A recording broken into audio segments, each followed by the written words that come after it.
अस्सलामुअलैकुम। गर्मियों का मौसम है, तो गर्मियों के मौसम में कच्चे आमों की मुरब्बे, अचार, चटनियाँ बनाई जाती हैं।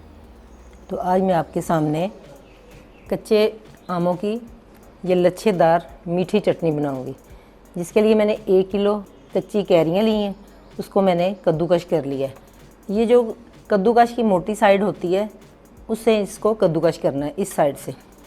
कुछ कैरियाँ खट्टी बहुत होती हैं, इसलिए उनका पानी निचोड़ लिया जाता है। ऐसे करके थोड़ा थोड़ा इनका पानी हाथ की मदद से यूं निचोड़ देंगे।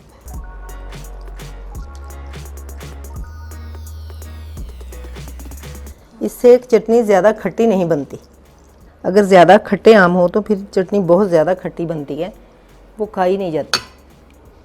अब ये जो गुठलियाँ मैंने रखी हैं, इनको भी ऐसे निचोड़ के इसी के अंदर डाल लेनी है।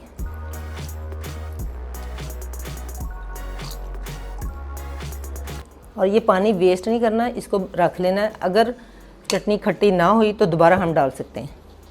इसके अंदर हम डालेंगे ये थोड़ा सा नमक, ये बिल्कुल थोड़ी सी चुटकी भर सुरख मिर्च पाउडर, चुटकी भरी ये गरम मसाला पाउडर, और ये थोड़ी सी सौंफ, और ये छोटी इलायची पाउडर। इसको इसी के अंदर डाल देंगे। ये देखें, ये मैंने 1 डली गुड़ की ली है, इसको मोटा मोटा मैंने कूट लिया है। और ये 1 बाउल चीनी का, इसको भी हम इसके अंदर डाल देंगे। और चीनी भी ऐसे डालें। चीनी अभी मैं आधी डालूँगी, बाद में पकते हुए में डालेंगे, ताकि कहीं ज़्यादा ना हो जाए। चेक करके फिर डालेंगे। ये ऐसे इसको मिक्स कर देना अच्छी तरह। चीनी, गुड़ और सारे मसाले मैंने मिक्स करके रख दिए। अब इसे मैं 1 घंटा के लिए ऐसे छोड़ दूँगी। जैसे चीनी का पानी निकलना शुरू हो जाएगा और गुड़ खुर जाएगा, तो फिर हम इसको पकाना शुरू करेंगे। और ये मैंने लिया है ये थोड़ी सी किशमिश और एक ये खोपरे का टुकड़ा लेके ये इसको ऐसे काटना है, ये ऐसे पकड़ना है और ऐसे बारीक बारीक बिल्कुल पतला ऐसे काटना, मोटा नहीं काटना। ये चटनी इतनी मज़े की बनती है कि आप इसको बना के एयर टाइट जार में स्टोर कर लें। ये 2-3 माह आसानी से चल सकती है। इसे आप पराठों के साथ खाएं, दोपहर के खाने के बाद खाएं, चावलों के साथ खाएं। ये बहुत ही मज़े की लगती है।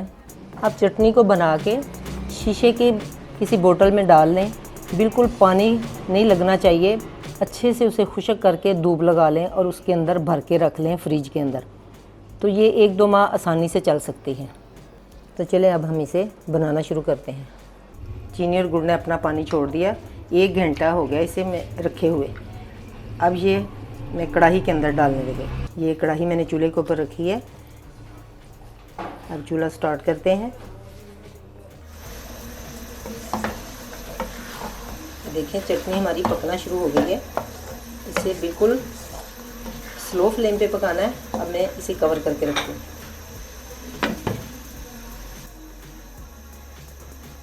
ये मैंने चेक किया था, चटनी जो थी इतनी खट्टी नहीं थी, इसलिए मैंने जो पानी ये बचा के रखा हुआ है, ये दोबारा इसके अंदर डाल रही हूँ। कुछ कैरी ऐसी होती हैं, वो वाइट कलर की होती हैं और वो बहुत ही खट्टी होती हैं। उससे ये चटनी जो है बहुत खट्टी बनती है, इसलिए उसको पानी निकाल दिया जाता है। आपकी अपनी मर्ज़ी, अगर आप ना निकालना चाहें तो ना निकालें, वैसे भी बनाई जा सकती है। ये देखिए, चटनी बड़े अच्छे से तैयार हो चुकी है। अब हम इसके अंदर ये खोपरा और किशमिश डालेंगे।